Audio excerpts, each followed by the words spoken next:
নমস্কার। আজকে যে বিষয়টা নিয়ে আপনাদের সাথে আলোচনা করব সে বিষয়টা আগে আমরা আলোচনা করেছি, আমি বলেছি, আপনারা শুনেছেন। আপনাদের মধ্যে হয়তো অনেকেও ব্যাপারটাকে ভালোভাবে নিয়েছেন, আমার সাথে সহমত হয়েছেন। তো ব্যাপারটা কিছুই নয়, ব্যাপারটা হচ্ছে এই আমাদের যে দুটো দেশ, প্রতিবেশী দেশ, একটা পাকিস্তান, একটা বাংলাদেশ। এই দুটো দেশের কাজ হচ্ছে ভারতের বিরুদ্ধে কথা বলা, ভারতকে অশ্লীলভাবে গালিগালাজ করা এবং হিন্দুদের উপর অকথ্য অত্যাচার, নির্মম অত্যাচার, নির্দয় অত্যাচার চালিয়ে যাওয়া, খুন করা, এইগুলো এরা করে আসছে।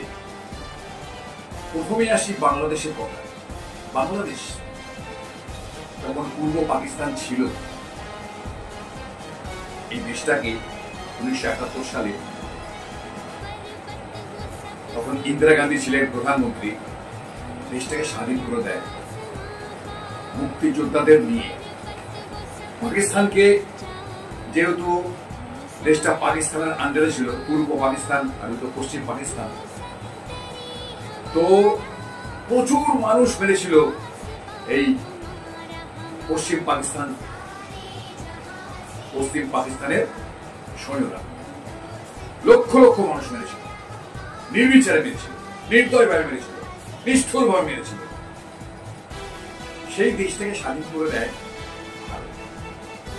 ৯২,০০০ সোলজারকে পুরো আত্মসমর্পণ করেছিল। পাকিস্তানের ৯২,০০০ সোলজারদের আত্মসমর্পণ করিয়েছিল, করে তারা পাকিস্তানে পাঠিয়ে দিয়েছিল। সেই দেশটা বাংলাদেশ নাম যখন হলো, মুজিবুর রহমান যখন প্রধানমন্ত্রী হলেন, ভারতের সাথে তাদের একটা ভালো সম্পর্ক তৈরি হলো। পরবর্তীকালে মুজিবুর রহমান তার ফ্যামিলিকে পুরো নিকেশ করে দিল। এই হচ্ছে বাংলাদেশ। পাকিস্তানের মতোই তারা পাকিস্তানের ভুক্তভোগী দিল ফাঁসি দিয়ে, আর মুজিবুর রহমানকে মেরে দিল বঙ্গবন্ধু। তারপরে দেশ চলছে ভারতের বিরুদ্ধে, তারা অপপ্রচার চালাচ্ছে। এত বড় বেঈমান দেশ এখন যেগুলো আছে, ওই একটা নিকৃষ্ট জীব ইউনুস সংসারে আছে, ভোট করতে চায় না, ভারতের বিরুদ্ধে কথা বলে। সেই লোকটা এমন একজন মানুষ যে অনর্গল মিথ্যা কথা বলে, মিথ্যা প্রচার করে, ভারতের বিরুদ্ধে কথা বলে। এইসব করতে গিয়ে ভারতের শত্রু হয়ে যায়। ওরাও ভারতকে শত্রু ভাবে, কথা বলে। তার দেখুন, ভারত করে দিল তোদের স্বাধীন, তোরা এগুলি ভারতকে কারাগার। খেলাধুলা দেখেছেন না কি সব পরে ছেলেগুলো, খেলোয়াড়গুলো, মানে ব্যবহার তো অতি বাজে। মানে খেলোয়াড়ও শুধু মনোভাব নেই, খালি যেন দাঙ্গা করবে এটা মনোভাব। যাই হোক, এই ইউনুস খতমের দিকে নিয়ে যাচ্ছে, শেষের দিকে নিয়ে যাচ্ছে। বাংলাদেশের এখন যা পরিস্থিতি, অগ্নিগর্ভ, যে কোনো সময় সামরিক অভ্যুত্থান হয়ে যেতে পারে। তো বাংলাদেশে এখন নির্বাচন হওয়ার পর যে সরকার গঠন হয়, সেই সরকার নেই, একটা ইন্টারিম গভর্নমেন্ট চলছে। সেটা ইউনুস হচ্ছে প্রধান, একটা গাম্বার বাজি লোক। তো এই বাংলাদেশটাই কিন্তু এবার ভারত চরম শিক্ষা দিতে শুরু করেছে। প্রথমত রপ্তানি করত, বাণিজ্য বন্ধ করে দিয়েছে। তারপরে ওদের উচিত শিক্ষা দেওয়ার জন্য সীমান্তে অ্যালার্ট হয়ে গেছে। বাংলাদেশ থেকে যারা অবৈধভাবে ভারতে ঢুকেছে তাদেরকে ধরে চালান করে বাংলাদেশের বর্ডারের সামনে একবার নদীর নাম ছেড়ে দিতে পারবে। যা আমরা একটা জায়গা ছাড়ছে, যেটা হচ্ছে মানে আন্তর্জাতিক এরিয়া, সেইখানে ছেড়ে দিচ্ছি। বাংলাদেশের মধ্যে ছাড়ছে না, ভারতের মধ্যে সাথে একটা জায়গায় ছেড়ে দিচ্ছি। জ্যাকেট পরিয়ে যাও যাও। অনেক খেয়েছো, ভারতের থেকেছো, বেইমানি করেছো, ভারতের পিছনে লাগছো, দাঙ্গা করছো, ছেড়ে দিচ্ছি। এবং এটা প্রথম শুরু করে গুজরাট থেকে। প্রচুর প্রচুর বাংলাদেশি বেশি লোক তাদের বাড়ি ঘর একদম বুলডোজার দিয়ে, জেসিবি দিয়ে একদম ভেঙে পুড়িয়ে শেষ করে দিয়েছে। এখন বাড়ি যান বাংলাদেশ। এবং ভারত বলে দিয়েছে, এতটাই কঠিন হয়েছে এখন আমাদের ভারতের সরকার বলেছে, যারা যারা এখানে অবৈধভাবে আছে ভারতবর্ষের মধ্যে, তাদেরকে বাংলাদেশে ফিরিয়ে দিতে হবে, না হলে কিন্তু চরম ব্যবস্থা নেওয়া হবে। আমি স্যালুট করি আমাদের এই কেন্দ্রীয় সরকারকে, বিশেষ করে মোদীজি এই ব্যবস্থাটা নিচ্ছে। ৭৮ বছর ধরে কোন সরকার এইরকম ধরনের ব্যবস্থা নিতে পারেনি, জোর গলায় কথা বলতে পারে। আজ বিশ্ব জানে ভারতের ক্ষমতা কি। 22 তারিখের ঘটনা, নির্মম হত্যা, বেঁচে বেঁচে হিন্দু, তার বদলা নিয়েছে মাত্র 22 মিনিটের মধ্যে। দেখিয়ে দিয়েছে ভারত পৃথিবীকে हम क्या है, हमारा ताकत क्या है, हमारा ब्रेन क्या है।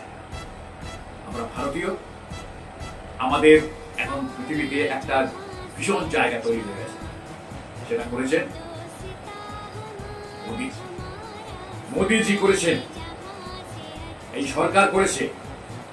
তো ভারতের দিকে তাকালে, ভারতের দিকে কুদৃষ্টি দিলে, ভারতের সঙ্গে মিথ্যাচার করলে, ভারতের বিরুদ্ধে যুদ্ধ ঘোষণা করলে, ভারতে আতঙ্কবাদীর প্রবেশ ঘটলে, মানুষ যদি মারতে চায়, পাকিস্তানকে একেবারে নির্মূলে শেষ করে দেবে। এই আমাদের সরকার, তারা অঙ্গীকারবদ্ধ।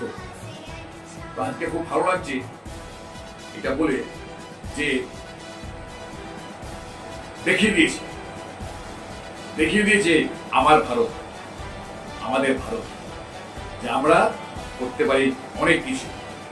আমরা সংযমী, কিন্তু অনেক সহ্য করেছি, আর না। এবারে মারের বদলে মার, গুলির বদলে গোলা দেওয়া হয়ে গেছে। তো যাই হোক, আপনাদের কাছে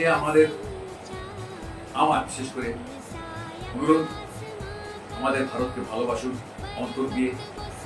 এমন সুন্দর একটা দেশ, শস্য শ্যামলার দেশ, জ্ঞানীগুণীর দেশ, প্রতিভা, অসংখ্য প্রতিভার দেশ, ভারত কিনা করতে পারছে। আজকে বিশ্ববাজার থেকেই আছে ভারতের দিকে। ভারত এত ব্যবসা দিচ্ছে। এই ভারতের হয়ে আমরা সবসময় কথা বলবো, তাদের ভালোবাসবো, ভারতকে মাতাকে ভালোবাসবো, ভারত মাতাকে শ্রদ্ধা করবো। একটা কথা কি জানেন তো, বাইরের শত্রুকে চিহ্নিত করা যাচ্ছে, ভারতের মধ্যেও অনেক আছে যারা ভারত বিদ্বেষী, ভারতকে তারা ভালোবাসে না, তাদের চিহ্নিত করাটা ভীষণ দরকার আছে। ভারতের খাচ্ছে, ভারতের পড়ছে, ভারতের খাচ্ছে, অথচ ভারত বিদ্বেষী কথাবার্তা, কত বড় অন্যায় বলতো, কত বড় পাপ করছে এরা। তো এই পাপ থেকে মুক্তি পেতে গেলে এদেরকে আমার মতে ভগবানকে ডাকি, এদের সুমতি হোক, সুচেতনা হোক। ভারতবর্ষটা আমার দেশ, আমি ভারতবর্ষকে ভালোবাসি, ভারতের জন্য আমার প্রাণ উৎসর্গ করব। ভারত আমার দেশ, ভারত মাতা আমার মাতা, মা দুর্গার রূপ, মা লক্ষ্মীর রূপ, মা সরস্বতীর রূপ আমার ভারত মাতা। তো ভারত মাতা কি জয়, জয় হিন্দ, জয় জওয়ান। আমাদের জওয়ানরা আমাদের গর্ব, আমাদের শক্তি, আমাদের দেশকে রক্ষা করছে আমাদের জওয়ানরা। তাদের জন্য আমার স্যালুট, নমস্কার।